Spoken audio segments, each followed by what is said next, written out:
Hola, ¿cómo están? Estoy grabando el PowerPoint para que se pueda ver y escuchar al mismo tiempo. Bueno, aquí tenemos el Power, lo vamos a proyectar y simplemente voy a hacer sonar lo que yo ya había grabado. Hola, buenos días. Esta es una devolución colectiva sobre el trabajo práctico número 2, su segundo momento. El trabajo práctico número 2 tiene que ver con lo que su título indica, la introducción de la voz de los autores en los propios TFI, y en este segundo momento pedíamos que seleccionaran 2 citas bibliográficas y que las presentaran en el contexto de la voz de los autores del TFI, la voz de los propios autores del TFI, es decir, incluir la voz de los otros autores en la voz propia. Para eso, además de seleccionar la cita, había que presentarla o introducirla y concluirla en el caso de que fuese necesario, es decir, comentarla después de su presentación. Estas citas podían ser citas hechas de manera textual, ¿sí? Es decir, con exactamente las mismas palabras que el autor, o podían ser citas hechas de manera indirecta, es decir, comentando las palabras del autor. Hay un tercer tipo de cita que es la evocación, cuando yo digo, refiero a un concepto general, que por ejemplo digo, los niveles de conceptualización descubiertos por Emilia Ferreiro. Ahí no estoy citando nada en particular, pero estoy evocando a un autor. Muy bien, voy a tomar algunas citas, una de cada uno de los trabajos, para ejemplificar problemas que todavía tenemos que resolver. Lo que quiero decir ante todo es que lo fundamental está bien. Lo fundamental es que las citas que se hagan tengan sentido, es decir, que lo que se cite de los autores tenga sentido y que se lo incluya en alguna parte del TFI que estamos imaginando en este momento, donde tenga sentido incluirlo, es decir, la pertinencia conceptual de la cita. Eso está bien y eso es lo más importante de todo. Lo que yo voy a observar a lo largo de los distintos ejemplos que vamos a tomar es, por un lado, son cuestiones de forma, y esas cuestiones de forma tienen que ver con 2 cosas, con la forma de citar, que en general está bastante bien. Voy a señalar detalles, la forma de citar, con la forma del texto que no es cita, donde seguimos teniendo algunos problemas de escritura que son normales, pero que los ejemplos me sirven para señalarlos, y entonces eso facilita las cosas, porque podemos ir aprendiendo cada día más, así como los chicos aprenden de revisar colectivamente los textos, los adultos también aprendemos de la misma forma, tanto revisando nuestros propios textos como revisando textos de otros. Entonces hay cuestiones de forma de la escritura que van por fuera de la cita, y después hay cuestiones de enunciación, esas ya son cuestiones de contenido, pero no de lo esencial del contenido, que es lo que acabo de mencionar, es decir, la pertinencia de la cita, sino de que, a ver, si la presentaríamos de esta otra manera, tal vez quedaría mejor. Y ahí voy a ir mostrándolo en cada uno de los ejemplos que tomo.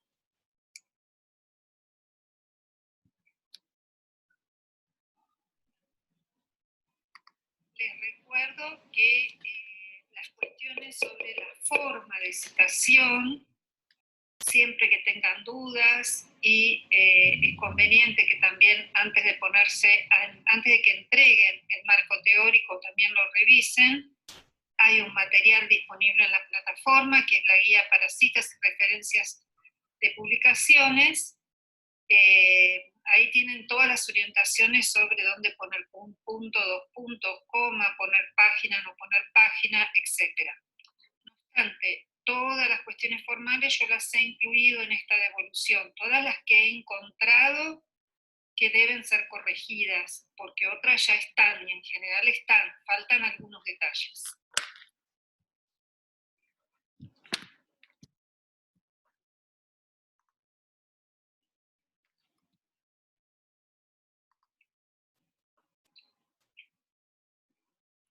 La primera cita que vamos a tomar, la compañera analiza una obra que prácticamente todos la tienen como bibliografía, que es el trabajo de Teberovsky. Miremos la forma de citar.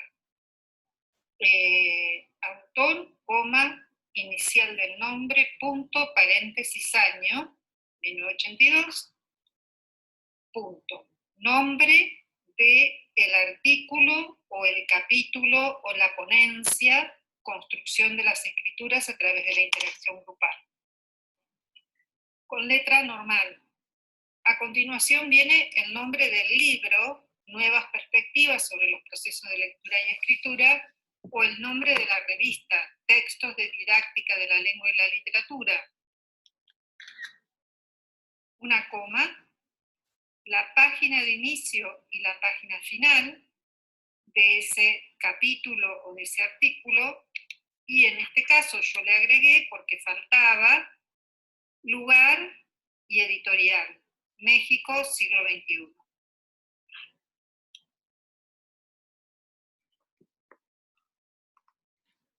Me faltó mencionar que el nombre de la obra completa, o el nombre de la revista, o el nombre del libro de actas, siempre va en cursiva.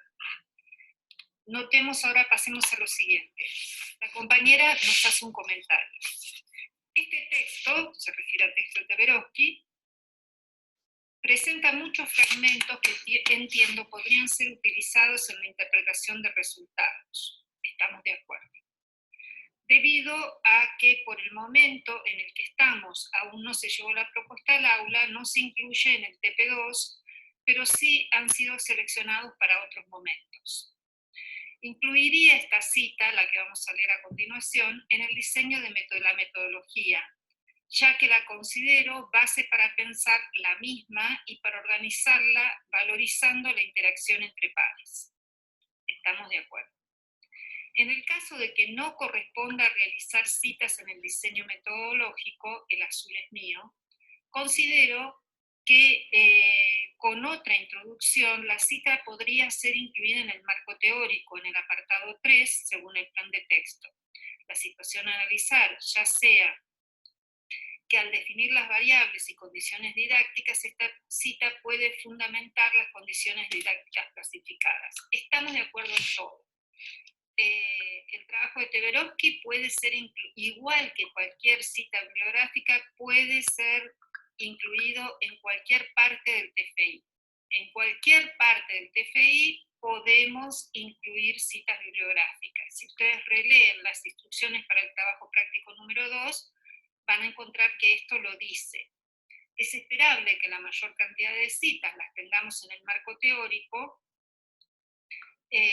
pero eso no quiere decir que no usemos citas para fundamentar las decisiones metodológicas, para recortar un problema, para interpretar los resultados desde ya. Es decir, las citas, ya sean citas directas de las palabras del autor o paráfrasis, es decir, que tomamos las palabras del autor para entrelazarlas con nuestra propia palabra, así como las evocaciones a ciertas ideas de autores, pueden ser incluidas a lo largo de todo el trabajo. Lo que no tenemos que hacer, o mejor dicho, lo que tendríamos que evitar, es que las citas dispersen, en el sentido de que yo puedo, para definir una categoría teórica, citar a un autor en el análisis de los resultados, pero si a cada paso del análisis del resultado yo voy poniendo citas de autores, entonces no va a quedar demasiado claro cuál es mi resultado. Por eso, donde más se concentran es en el marco teórico, pero pueden aparecer citas a lo largo de todo el trabajo.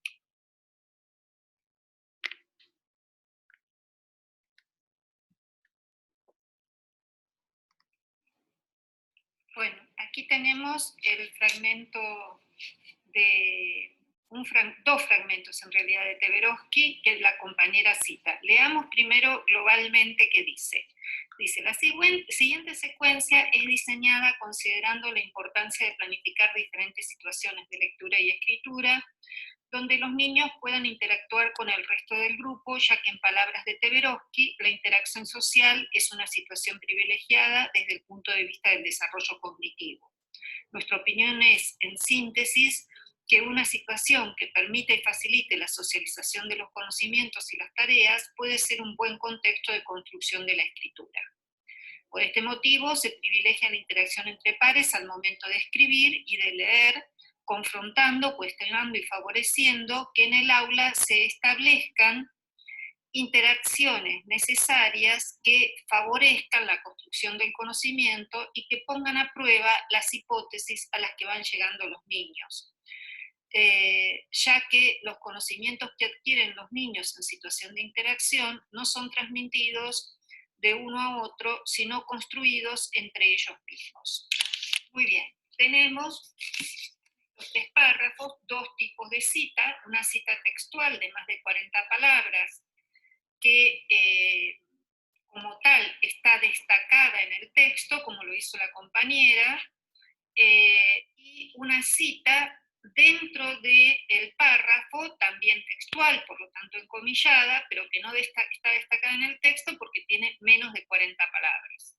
Citas de más de 40 palabras tienen un destacado en el texto. ¿En qué consiste ese destacado en el texto? Bueno, consiste en que voy a dejar un espacio, una línea entre la última palabra del párrafo anterior y la cita propiamente dicha, y voy a poner un indento o una entrada sobre el margen izquierdo de la página, no así sobre el margen derecho, no sobre el margen derecho, sobre el izquierdo. Después también pueden tener una letra más chica, pueden tener un espaciado menor. La cuestión es que a lo largo de todo el TFI las mismas decisiones tipográficas se tomen para todas las citas que son de mayores de 40 palabras. No hay sangría, acá yo lo marqué, no hay sangría en estas citas, como en los párrafos normales del cuerpo del texto. ¿Qué otra cosa? Bueno, si yo introduzco la cita diciendo, ya que en palabras de Teberovsky, y ahí tengo que decir de qué año son las palabras necesariamente, si yo la introduzco diciendo Teberovsky 1982, no hace falta que al final de la cita vuelva a repetir Teberovsky 1982. Pongo simplemente la página, termino la cita, abro el paréntesis, pongo página 157 y ya se sabe que es Teberovsky 1982. En la siguiente cita, que es de otra página del mismo trabajo, podría poner OPSIT 1165, que es la página, o bien, como está aquí, Teberovsky 1982-165. Esas son las cuestiones de forma de la cita, que está bastante bien resuelta, solo mencioné algunos detalles para tener en cuenta. Colocamos puntos. Aquí. Adelante de la cita, la compañera en su escrito hizo la consulta de qué hago, porque estoy copiando una cita de Teberovsky, pero la frase que empiezo a copiar corta la oración de Teberovsky, o sea, no empieza en la mayúscula después de punto. ¿Se entiende? Bueno, en ese caso lo que se hace es poner unos puntos suspensivos adelante, como están aquí. Esos puntos suspensivos adelante lo que me están indicando es que yo corté la frase de Teberovsky. Es importante hacerlo, parece una pavada, pero es importante hacerlo porque cuando uno corta la frase puede cambiar el sentido. Entonces yo le tengo que avisar al lector de alguna manera qué operación yo hice sobre el texto de Teberovsky. Bueno, después cuestiones formales que no me voy a cansar de repetir. La siguiente secuencia es diseñada.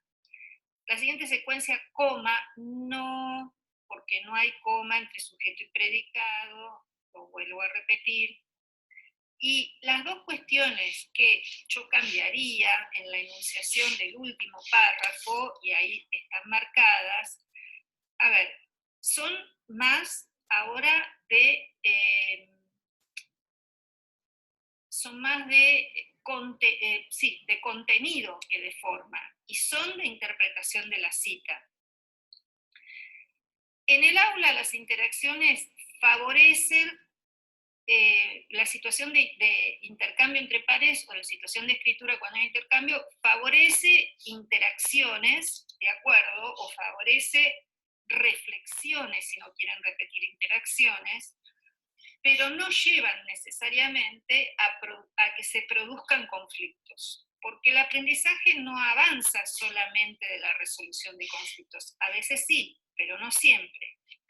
Y justamente la idea de interacción tanto de Teveroski como de Neveroski apoya esta cuestión de que no siempre se avanza por la resolución de conflictos, sino porque se hacen opiniones, se hacen críticas, se entregan informaciones, esas son las categorías que ellas analizan.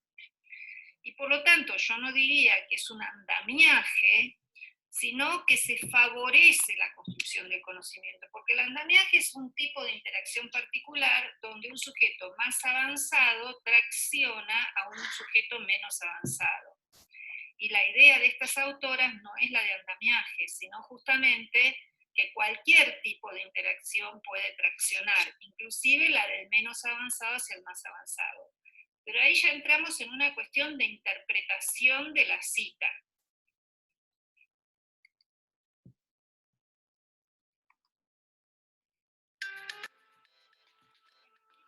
Una cita directa, en el texto porque es pequeña, menos de 40 palabras, del trabajo de Colomer. Sobre la manera de citar el trabajo de Colomer, un detalle, muy detalle.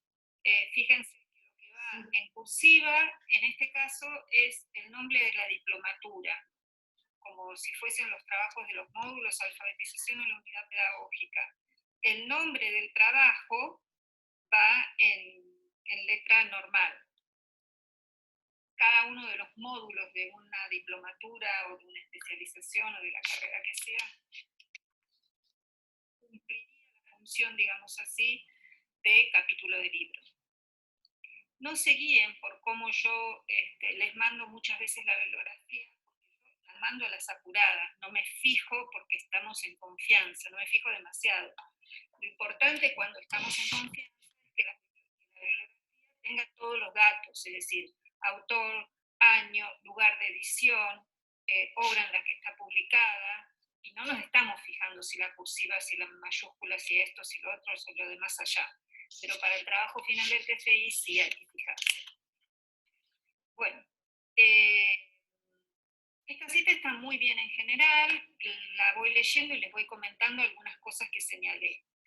Este trabajo no hace falta aclarar que es el TFI, porque estamos en el contexto del trabajo, se centra en las prácticas de escritura en el contexto de la formación del lector literario, es decir, para introducir las palabras de Colomer, las introduce desde el propio trabajo. Se considera que la literatura en la escuela adquiere un papel privilegiado para garantizar la participación de los niños en las prácticas sociales que se desarrollan en la comunidad de lectores y escritores. Eso se supone, se supone que quien considera es el autor del trabajo, el enunciador. Y ahora introduce la voz que va a citar para expandir, para avalar, para ilustrar esa idea que en la que el enunciador se quiere posicionar. Como plantea Teresa Colomer, 2011, página 3, muy bien, fecha y página, las funciones principales que posibilitan los textos literarios son incorporar las formas propias del lenguaje escrito, acceder al imaginario simbólico compartido y ofrecer un instrumento de socialización a través de la representación articulada del mundo que ofrecen algunos textos. Dentro de estas funciones haremos hincapié en el acceso y desarrollo del lenguaje escrito a través de la narrativa de tradición oral de los cuentos populares. Entonces fíjense qué buen movimiento armó la cita. La primera oración es la voz de este párrafo, es la voz del autor que dice por qué la literatura tiene un lugar importante en la escuela. Para avalar que tiene un lugar importante, usa la voz de Teresa Colomer diciendo qué es lo que facilita, proporciona, instala la literatura. Y por último, ancla, eso se llama función de anclaje en el texto, ancla de todas esas tres funciones mencionadas por Colomer, ¿cuál es la que va a tomar el trabajo? Dentro de estas funciones haremos hincapié en el acceso y desarrollo del lenguaje escrito a través de la narrativa de tradición oral de los cuentos populares. ¿Ven? Esa última frase, que la compañera puso con punto aparte, esa última frase está anclando de eso que abre Colomer, que es lo que más me interesa a mí en mi trabajo. Por eso digo que arma un muy buen movimiento. Cuestiones de puntuación en relación a esto. Si tengo una palabra son, no pongo 2 puntos, porque son, los 2 puntos quiere decir son. Y si tengo, acá tenía otro ejemplo, y si tengo un punto y coma, no sigue un i. ¿Ven ahí? Son es cuando se introducen las 3 funciones, ¿no? Si tengo un i, si tengo un punto y coma, que yo lo taché, no tengo un i. ¿Por qué? Porque hay una relación totalmente dialéctica entre lexicalizar y puntuar. Si yo lexicalizo, es decir, si digo son tal cosa, entre son y el tal cosa no hay 2 puntos, porque lexicalicé. Ahora, si yo hubiese dicho que posibilita, supongamos que la frase lo admitiera, ¿no? Que posibilitan los textos literarios, o hubiese dicho, las funciones de los textos literarios en la escuela, en vez de decir son, puedo poner un 2 puntos, pero si pongo el 2 puntos no pongo el son. Lo mismo pasa con la coma o el punto y coma. Si pongo un punto y coma o pongo una coma, no pongo i. Si pongo el i, saco la coma o el punto y coma. Entonces, en los 2 casos me pareció mejor sacar la puntuación y dejar la unidad lexical, me pareció que quedaba mejor, y saqué el punto y coma y simplemente lo reemplacé por una coma en esa enumeración de las 3 funciones, porque el punto y coma lo uso cuando en la construcción, acá yo tengo 3 construcciones, la primera construcción es incorporar las formas propias del lenguaje escrito. La segunda construcción es acceder al imaginario simbólico compartido. La tercera construcción es ofrecer un instrumento de socialización a través de la representación articulada del mundo que ofrecen algunos textos. Esas 3 construcciones no tienen comas adentro. Si yo tuviera que enumerar 3 construcciones que adentro tienen comas, entonces me obliga a separarlas con punto y coma. Pero como eso no sucede, las puedo separar perfectamente con coma. Además, yo esta frase la pondría seguida de la que sigue. Eso que les puse ahí el cartelito seguido. ¿Por qué? Porque si yo empiezo la última oración diciendo dentro de estas funciones, y las funciones es lo último que acabo de mencionar, no puedo empezar un párrafo con un estas, ¿sí? Es un deíctico el estas. Estas funciones, ¿cuáles son? Si yo no tengo ningún antecedente en ese párrafo, lo tengo que tener en el mismo párrafo. Entonces, dije cuáles son estas funciones y punto seguido, dentro de estas funciones haremos hincapié en tal.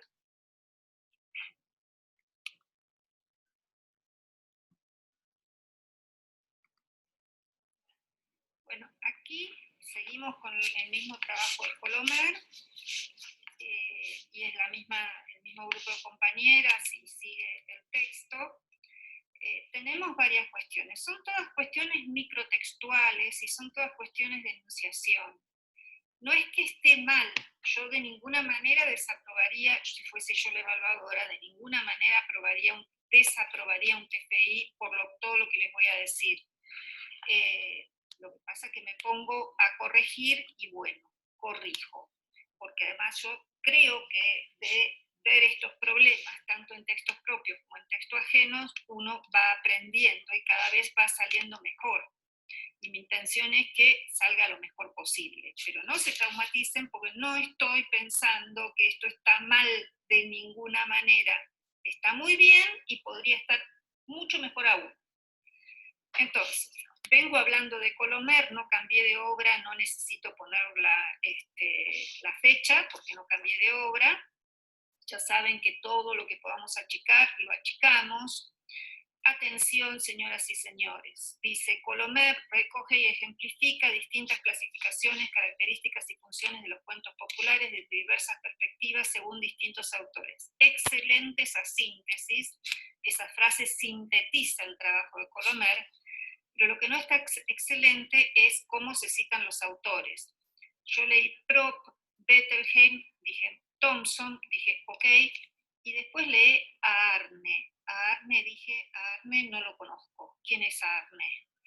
Y Almodóvar tampoco me sonaba el cineasta, pero no me sonaba a literato. Entonces me fui a buscar al texto y encontré, sí, no es Arne, es perdón, Arne es Anti, es el apellido, y escribe junto con Thompson. Entonces, ahí sería Prot, Bettelheim, Arne Thompson y Thompson, porque escriben juntos, entonces los tengo que poner juntos, y el Almodóvar, en realidad el primer apellido es Rodríguez, y vieron que en muchos países de América Latina y en España se usa apellido doble, no es Almodóvar, es Rodríguez Almodóvar, porque en la guía no lo encontrás por Almodóvar, encontrás al cineasta por Almodóvar. Entonces, mucho cuidado cuando transcriben estos pequeños detalles. Porque así como no me sonó a mí, a un evaluador también puede no sonarle, y entonces el evaluador lo que le pasa es que empieza a desconfiar de todas las citas. Dentro de estos cuentos los clasificamos como maravillosos. Dentro de estos cuentos, los clasificados como maravillosos, ahí hay una coma que no va porque después vienen presentan. Los clasificados como maravillosos presentan sujeto predicado. Presentan gran interés, ya que, de nuevo, si tengo un conector como ya, no tengo que poner la coma, ya que son los más conocidos por los niños. Y ahí ustedes tenían y mantienen rasgos característicos, 2 puntos, y sigue una larga oración. No, porque a ver, porque si después me vienen esos 2 puntos, los 2 puntos no pueden estar rigiendo a todo lo anterior. Entonces ahí conviene partir la oración, porque si no me queda una oración larguísima e ilegible. Punto. Entonces, los cuentos maravillosos presentan gran interés ya que son los más conocidos por los niños. Punto. En vez de y, además, mantienen rasgos característicos. Ahí les digo otra cosa. Los rasgos característicos que ustedes mencionan son una estructura simple de 3 momentos secuenciados, ahí hay un paréntesis, fórmulas de apertura y cierre, la triplificación, la aparición de objetos mágicos, personajes con funciones específicas en la narrativa, y de nuevo hay un paréntesis. Lo que está marcado con rosa fuerte ahí es que yo les agregué artículos a las expresiones que no los tenían, porque yo tengo ahí, cuando abrí los 2 puntos, tengo una lista de 1, 2, 3, 4, 5 elementos. Triplificación, aparición de objetos, cada uno de esos son los elementos. Si yo el primer elemento, que es una estructura simple, le pongo un artículo, a los otros elementos de la lista también le tengo que poner artículo, porque si no me queda chueco. Una cosa con artículo y otra sin artículo, y eso está mal. ¿Se entendió? Si no le pongo artículo a ninguno, está bien. Si le pongo artículo a todos, está bien. Pero si le pongo uno así y otros no, no va. Entonces tengo que tratar de que las enumeraciones siempre estén equilibradas. Algo parecido me pasa cuando abren en la estructura simple de 3 momentos secuenciados, abren un paréntesis y de nuevo hay una lista. El primer elemento de la lista es daño o misión inicial del protagonista. El segundo es acciones que realiza como respuesta. Y el tercero es resolución del conflicto. Entonces yo lo que hice es tacharle la, porque si daño viene sin artículo, acciones viene sin artículo, resolución tiene que venir sin artículo, porque si no queda mal esa lista. Bueno, parecen pavadas, pero hacen a que el texto se lea mejor. fíjense que ustedes casi siempre que pongan 2 puntos van a abrir una lista de construcciones o de palabras. Esas listas tienen, si empiezan con verbo, todos los enunciados de la lista tienen que empezar con verbo. Si empiezan con sustantivo, todos los enunciados de la lista tienen que empezar con sustantivo. Si empiezan con artículo, todos los enunciados de la lista tienen que empezar con artículos. Es así de simple. Bueno, después ponen una frase que para mí es demasiado complicada. Dice, por lo tanto, se consideran de interés por su valor en la cultura compartida y en la significación afectiva estos rasgos, los mencionados arriba. De nuevo, tengo un estos, que es un deíctico, es decir, una palabra sin significado pleno. No puedo tener el referente de ese deíctico en el párrafo anterior. Lo tengo que tener en el mismo párrafo. Propios de los cuentos que se seleccionan para esta experiencia, así como la relación con las distintas versiones tradicionales y contemporáneas. Yo lo simplificaría así de sencillito. Estos son rasgos propios de los cuentos que se seleccionan para esta experiencia, unido a que se cuenta con distintas versiones tradicionales y contemporáneas. Y después viene la cita de Colomer. La cita de Colomer queda un poco descolocada, porque en realidad esta cita habla de lo que las compañeras enunciaron en la primera oración del párrafo, que es que Colomer recoge y clasifica distintas características y funciones. Yo les voy a proponer una resolución de esta misma cita, prácticamente con las mismas palabras, en la próxima imagen, prácticamente con las mismas palabras, pero en otra posición. Ahora les muestro.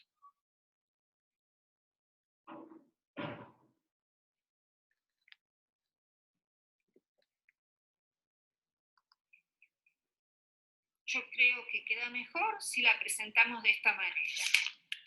Estoy usando las palabras de la compañera, solamente estoy haciendo un cambio de lugar. Colomer recoge y ejemplifica distintas clasificaciones, características y funciones de los cuentos populares desde diversas perspectivas, según distintos autores, Proc, Bettelheim, Anti y Thomson, Rodríguez Almodóvar.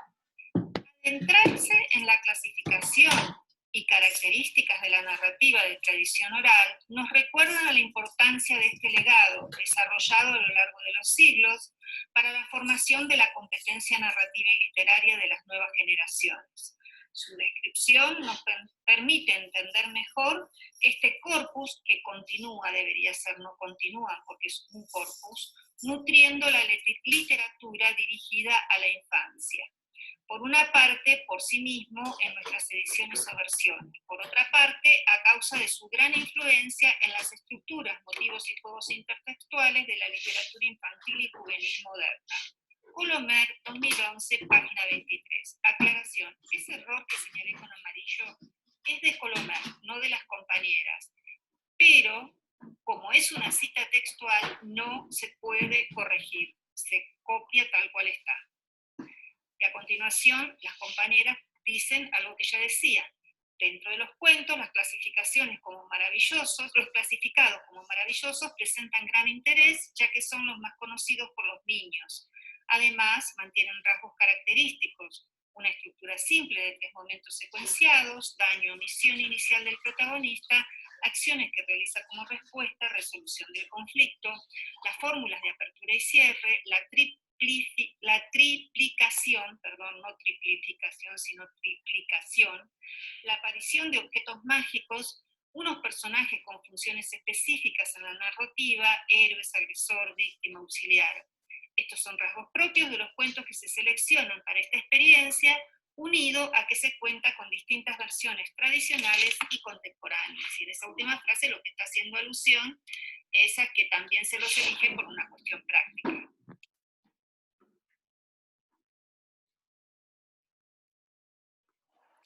Siguiente ejemplo. Este es un ejemplo que nos sirve para mirar lo que es cita de cita. Es decir, un autor cita a un autor y nosotros queremos citar eso que que dice el segundo autor, es decir, el citado por el primer autor. Eso se llama cita de segunda mano. Y en los trabajos académicos propiamente dichos, es decir, de maestría para arriba, la cita de segunda mano se considera que no va, no está permitido, en teoría. Igual la gente hace cualquier cosa, pero no está permitido. En el TFI, como no es un trabajo de investigación propiamente dicha, es una experiencia, se pueden hacer citas de segunda mano. Es decir, un autor dijo que otro autor dijo. En este caso, las compañeras toman del módulo una cita de Ferreiro, que Torres cita, a su vez, aquí está la cita, que ven ahí, que Torres cita en el módulo 2, en el de lecturas y escrituras cotidianas.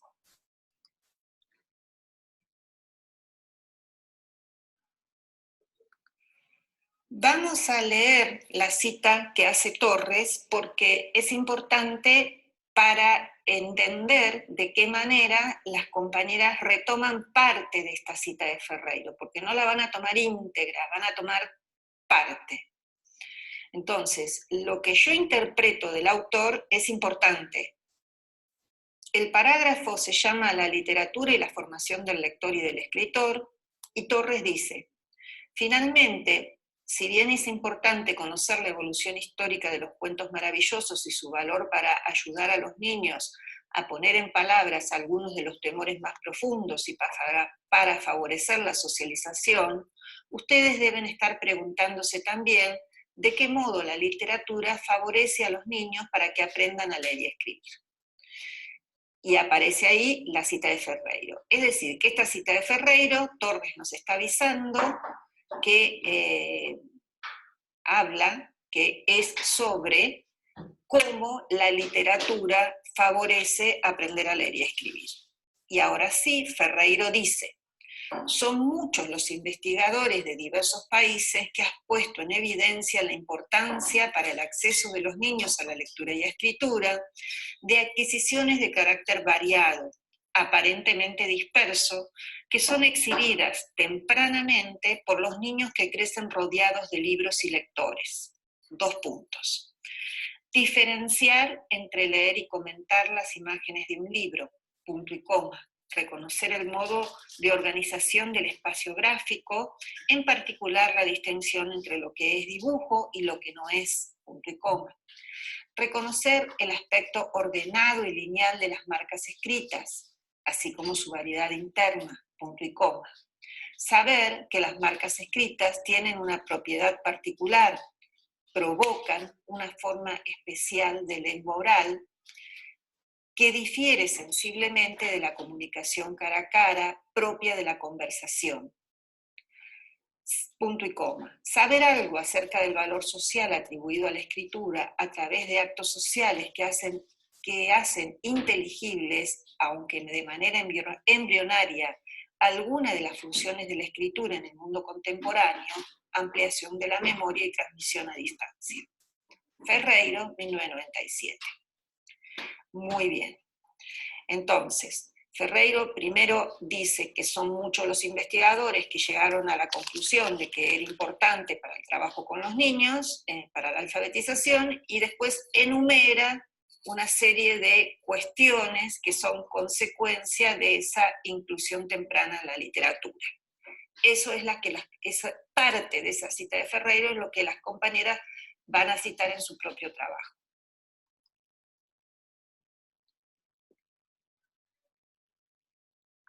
Veamos entonces qué pasa con esta cita. Vamos primero a cuestiones formales. La cita de la obra. A ver, por más que sea un módulo de capacitación, lleva lugar y institución o editorial. Como está publicado por un ministerio, en lugar de la editorial va el ministerio. Buenos Aires, Ministerio de Educación. El nombre de donde está excluida la obra, que en este caso es el nombre de toda la capacitación, la especialización, la alfabetización en unidad pedagógica, eso va en cursiva como si fuese el título general de la obra. Con respecto a la cita, vamos abajito de todo, cómo se pone que es citado por otro. Ustedes habían puesto cómo se citó, y está bien en el sentido conceptual, porque lo que le están aclarando al lector, estoy leyendo la última línea, Ferreiro 1997, ¿no? Ustedes habían puesto cómo se citó, Torres 2018, página 20. Está bien porque le están aclarando al lector que están tomando una cita de segunda mano, pero se usa una expresión estándar para decir eso, que es citado por. Ahí tendría que decir Ferreiro, 1997, citado por Torres 2018, página 20, por supuesto que la página es del texto citado. Ahí terminamos con las cuestiones formales. ¿Cuál es el otro problema? El otro problema ya es más conceptual y es, por supuesto, discutible porque es una cuestión de enunciación. Ustedes no toman la cita completa, toman una parte de la cita, que es cuando empieza la lista de los beneficios de estar incluido tempranamente en una cultura letrada.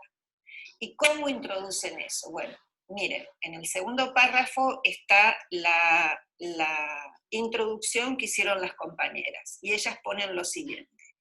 Cuando las prácticas letradas se extienden al contexto extraescolar, favorecen considerablemente las posibilidades de todos los niños, independientemente del sector social o cultural del que provengan, de participar en la cultura escrita.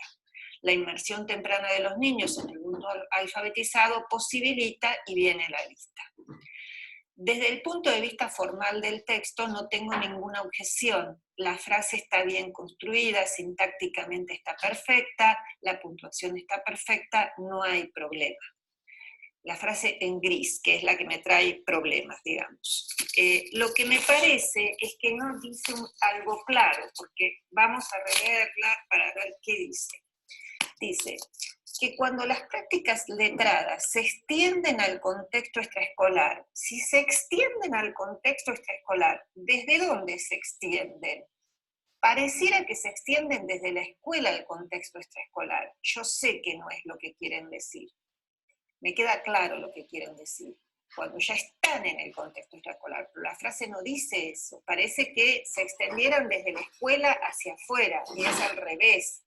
La escuela toma prácticas que existen en el contexto social. Favorecen considerablemente las posibilidades de todos los niños, independientemente del sector social y cultural del que provengan. Bien, estamos de acuerdo. De participar en la cultura escrita. A ver, pero lo que queremos decir, y lo que decía Torres, no era eso, porque es obvio que si están participando, favorece participar. Lo que ustedes me parece que quieren decir es que favorecen el avance de los chicos en la escuela. Y después viene otra frasecita que dice, la inmersión temprana de los niños en el mundo alfabetizado posibilita, está muy bien. De nuevo, esa oración que introduce la cita es una oración de anclaje, igual que vimos en otro ejemplo, es decir, ancla lo que quieren decir. Yo, si tuviese que introducir esta cita, me quedaría sencillamente con la segunda oración. Empezaría diciendo, la inmersión temprana de los niños en el mundo alfabetizado posibilita tales y tales cosas, dichas por Ferreiro, citadas por Torres. Y punto. Con eso estaría bien. Ahora, si queremos incluir esa otra frase, la voy a dar vuelta para que dé esa idea de que los chicos que participan en prácticas letradas en el hogar tienen mejor pronóstico en la escuela. Y en realidad vamos a aclararlo, que participan de determinadas prácticas letradas, porque prácticas letradas en las culturas urbanas hay siempre, cualquiera sea el sector sociocultural. Lo que pasa es que no todas las prácticas letradas son igualmente valiosas desde el punto de vista escolar, y ese es un problema de la escuela, no es un problema de las prácticas letradas. Pero no nos vamos a ir por las ramas, vamos a este concepto más sencillito. Dice, se me ocurre que diga, cuando los niños participan de prácticas letradas fuera de la escuela muy tempranamente, se favorece considerablemente las posibilidades de todos los niños, independientemente del sector social y cultural del cual provengan, para aprender a leer y escribir. cuanto más llano, mejor. La inmersión temprana de los niños en el mundo alfabetizado posibilita. Pero insisto, yo introduciría esa cita por la inmersión temprana de los niños en el mundo alfabetizado posibilita tal cosa, punto, se acabó. Como siempre, cuanto más breve y más clarito, mejor.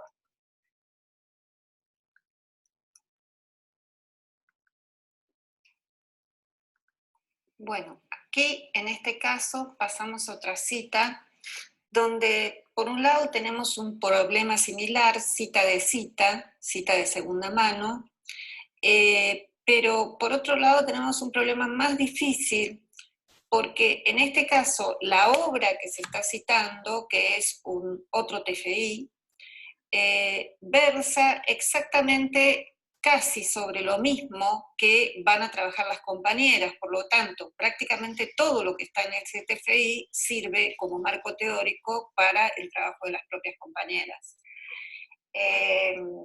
Cambia el tema sobre lo que los chicos van a trabajar, pero es la misma práctica.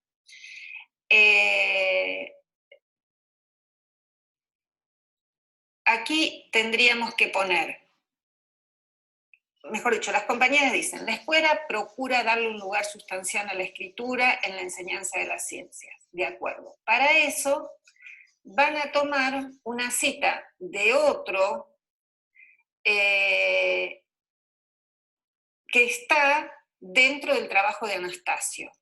Ellas habían puesto, siguiendo esta línea de argumentación, Anastasio plantea 2 puntos, Spinoza, Casamayor y Pitton en sus investigaciones sobre didáctica de la ciencia, En realidad lo que habría que poner ahí es, la escuela procura darle un lugar sustancial a la escritura en la enseñanza de las ciencias.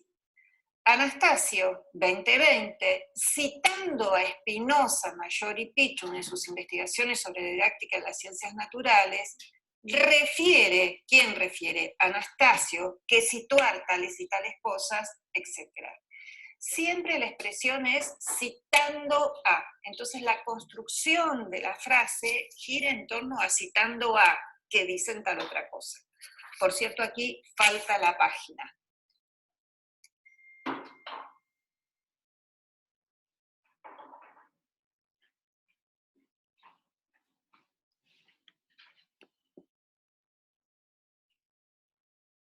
Sigue la cita sobre el trabajo de Anastasio, solo que, como las compañeras ya habían dicho que hablaban del trabajo de Anastasio, en el párrafo siguiente no la nombran. Y eso es un error muy importante. ¿Por qué? Porque yo ya sé que ustedes no tuvieron la intención de borrar la fuente, pero el lector de la tesis, el evaluador del TFI o el lector del TFI, que conozca el trabajo de Anastasio, como yo lo conozco y otras compañeras que evalúen lo pueden conocer, se va a dar cuenta de que ahí es palabra de otro. Y eso va a hacer desconfiar de que toda la palabra de los autores del TFI o del autor del TFI no sea palabra de otro. Entonces hay que ser muy cuidadosa con esas cosas. Fíjense, yo acá puse hacia la derecha, en la columna de la derecha tienen todo lo que dice el TFI de Anastasio en esa partecita. Y hacia la izquierda está lo que las compañeras citan. Entonces, se soluciona muy fácilmente. Si yo tomo el párrafo textual o una parte del párrafo textual de Anastasio, puedo encabezarlo con un sostiene Anastasio que tal y tal cosa. La didáctica de las ciencias naturales, según Berren, 1988, redimensiona las funciones de la escritura, y lo mismo que dice Anastasio. Pero yo puse, sostiene Anastasio que, y eso me salva que yo no estoy plagiando la idea del otro. Yo sé que la idea de plagio es una idea demasiado fuerte, pero en los textos académicos, por más que sea un TFI, es algo que tenemos que cuidar con mucha minuciosidad. Y entonces después se tal como lo sostiene Anastasio, viene la cita de Verlaine, pero ahí le tenemos que agregar que esa cita no la tomamos nosotros directamente del texto de Verlaine. Verlaine, 2001-93, citado por Anastasio, página 8, por aquel Anastasio que cité en la parte, en el encabezado del párrafo que va a introducir la cita. Entonces, con que yo ponga al inicio, sostiene Anastasio que, y al final, esa cita de Verlaine, porque si yo no pongo citado por Anastasio, parecía que yo leí de primera mano a Verlaine. Y Verlaine encima no está en español, está en francés. Entonces, eso se salva con citado por Anastasio. Perdón que sea tan insistente, pero a mí me preocupa muchísimo que algún lector, en este caso algún evaluador, que va a ser el primer lector, pueda llegar a pensar que uno plagió a otro intencionalmente, por más que yo entienda que como estamos aprendiendo a citar, de ninguna manera esa es la intención.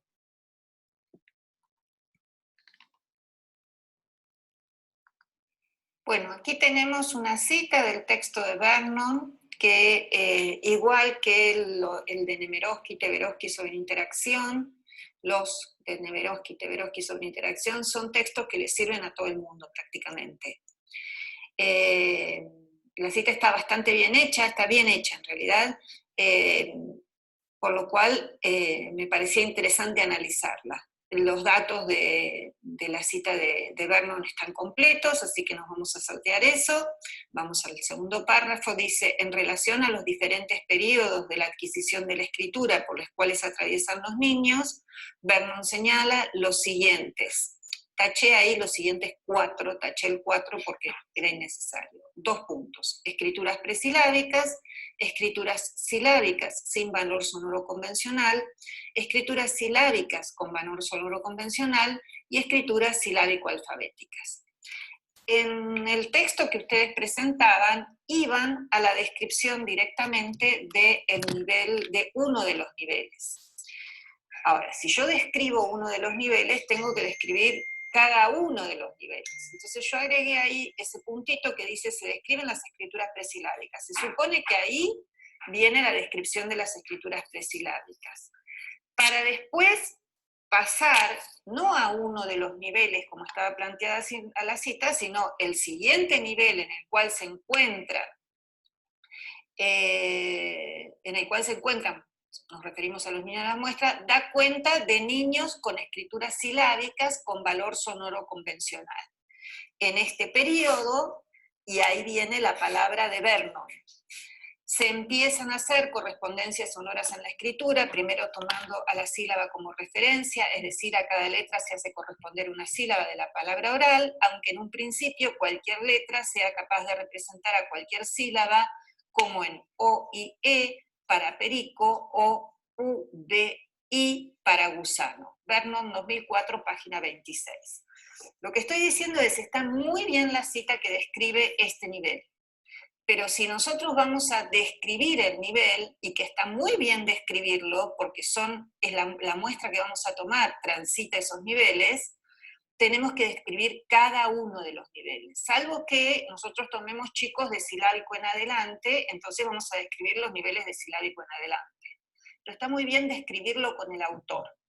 En los ejemplos presentados por la autora vemos que si bien hay un dominio por parte del niño de la sílaba como unidad sonora, evidenciando al identificar 3 sílabas orales en cada palabra y a escribir 3 letras para cada una, el mismo no logra descubrir cuáles representan convencionalmente esas partes y escribe las que están en su repertorio. Perfecto, es una interpretación de la cita de Vernon.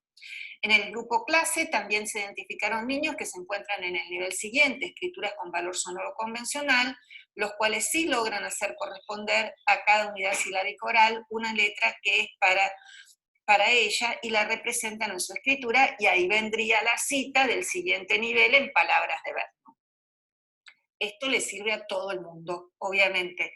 Por eso el que tanto es un pedacito es un texto que damos permanentemente.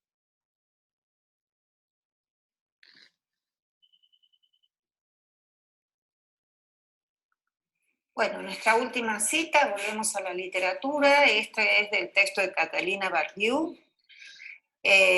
La citación de la obra está bien, un detalle.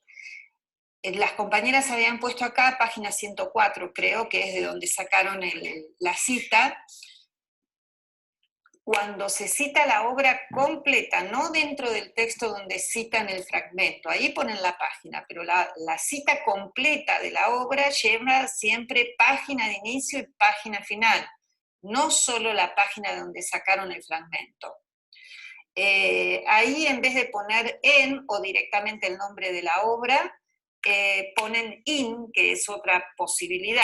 Lo que les diría es que o ponen todo en castellano, en tal obra, o ponen todo con la partícula in, que es el equivalente universal para decir en, o no ponen nunca ni en ni in y simplemente ponen a continuación el título de la obra completa. El título de la obra completa, recuerden que siempre va concursiva.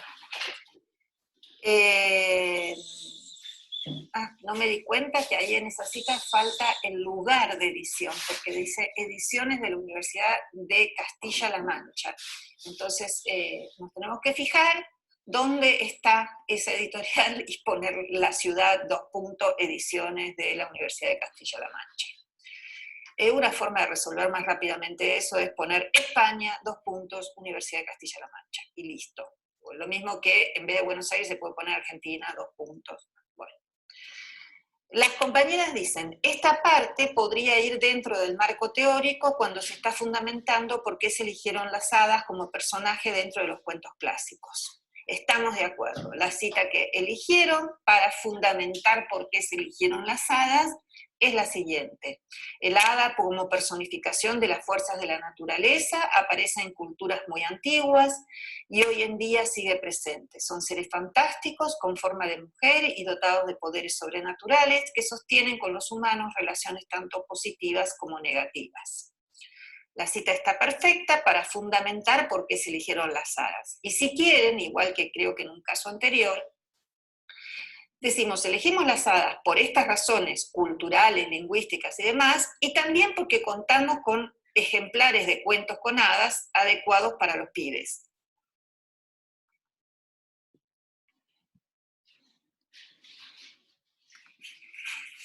Las compañeras proponen una cita indirecta del texto de Bardou, es decir, parafrasear a la autora, que está muy bien hecha.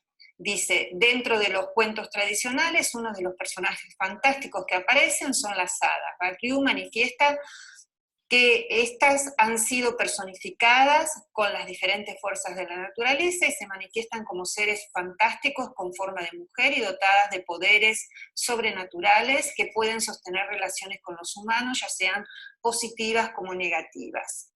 Está muy bien esa cita indirecta, una paráfrasis, solo que faltó poner el año de la obra de Bardou y la página de donde saco esa cita indirecta. Yo no me di cuenta en la primera lectura que está repetido, manifiestan, Bardou manifiestan y las hadas se manifiestan, y tampoco me di cuenta que después sobrenaturales esa coma no va porque tengo un qué, tengo una coordinación ahí, entonces si tengo coordinación o subordinación lexicalizada, la marca de puntuación no va. Recuerden que cuando hay léxico no hay puntuación, cuando hay puntuación no hay léxico. Pero ya ven que en la primera lectura no me di cuenta. Pero me doy cuenta ahora que debo hacer la quinta lectura de este párrafo.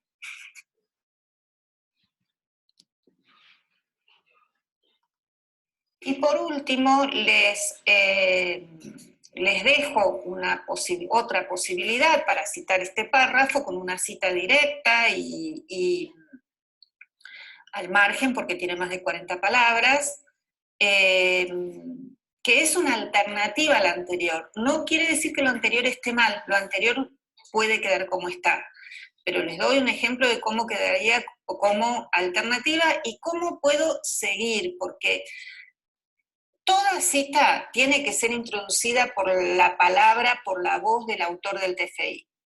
Cuando termina la cita, En general se dice algo de esa cita. Podría ser que no, depende cómo viene el texto. Pero en general se dice algo de esa cita para continuar con otra cosa. Es decir, eso que se dice después de la cita refiere a la cita y abre a lo que sigue. ¿Sí? Ese es el movimiento que normalmente hay en el texto. Pero no necesariamente siempre es así. A veces directamente se pasa a otro tema. Entonces, yo pongo un ejemplo de cómo seguir también para abrir al tema siguiente. En la narrativa de tradición oral, las hadas son un personaje central, de allí su elección como personaje prototípico para la presente secuencia. Dice Catalina Barriou, el hada como personificación de la fuerza de la naturaleza aparece en culturas muy antiguas y hoy en día sigue presente, son seres fantásticos con forma de mujer y dotados de poderes sobrenaturales que sostienen con los humanos relaciones tanto positivas como negativas. Viene la página, ya puse el año. Una alternativa para seguir podría ser: los textos seleccionados con hadas son tales y tales y tales, y así podría seguir hablando de las hadas, que me dicen que es un personaje importante, para pasar a hablar de las obras en particular. Otra alternativa para seguir, otra, no es continuar lo anterior, sino otra alternativa, como señala la autora, las hadas, a diferencia de las conocidas brujas, son seres fantásticos con poderes sobrenaturales.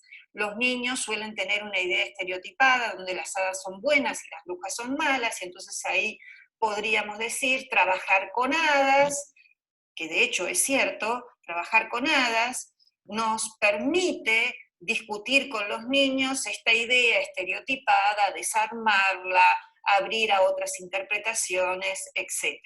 Es decir, podemos de ahí, en vez de ir directamente a las obras, podemos justificar que las brujas, de hecho, son más conocidas por los niños, y que entonces los niños hacen esa cosa maniqueísta de las brujas son malas, las hadas son buenas, y trabajar con hadas permite desarmar esas ideas estereotipadas. Bueno, hasta aquí la devolución. Hemos visto muchas cuestiones, la mayoría son de forma, algunas de forma afectan el contenido, otras son un poco más de contenido. Seguimos trabajando sobre las cuestiones de forma del texto en general, no solo de la cita. Esto es así porque se aprende a escribir a lo largo de toda la vida. Yo no les puedo explicar a ustedes lo que yo aprendo a escribir leyendo y corrigiendo trabajos de otros.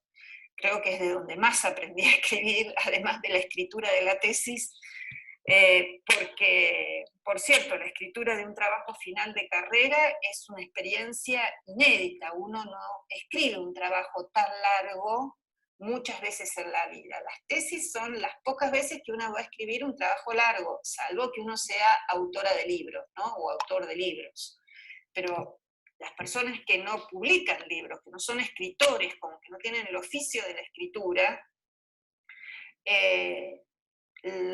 normalmente los que nos movemos en los mundos académicos, sea escuelas o sea universidades, la única vez que vamos a escribir un texto tan largo es cuando escribimos una tesis. Por eso es una experiencia de escritura exigente, inédita, pero les puedo asegurar que vale la pena, porque lo que uno aprende escribiendo la tesis después le sirve para escribir cualquier otra cosa en la vida cotidiana profesional, ¿no? Bueno, muchas gracias, mucha suerte, adelante, falta menos.